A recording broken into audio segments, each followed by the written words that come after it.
bonus reading for May the 6th to May the 7th, Earth signs.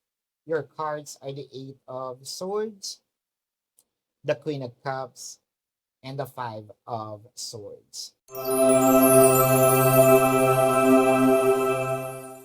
Nakikita natin yung care ni person. Nakikita natin na si person ayaw niya na hindi tayo nakikipag-usap. Probably medyo tumahimik talaga tayo ng bongga. Hindi na tayo ngayon nagpapakita ng emotion. For some reason, siguro nasaktan din tayo ni person, sinabihan tayo ng OA.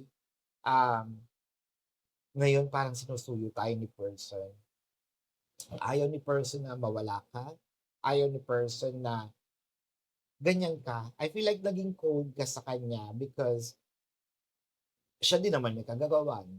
Dahil siguro meron ka napansin na napunta sa iba yung attention niya, kaya parang nagtatampo ka. Meron dito mga pagtatampo. You probably isolated yourself from the equation. Susuyuin ka, pupuntahan ka, lalambingin ka, ayaw niya ng ganyan ka-cold. This is your bonus reading Earth signs for May the 6th to May the 7th. My name is Daphne, but spirit calls me back.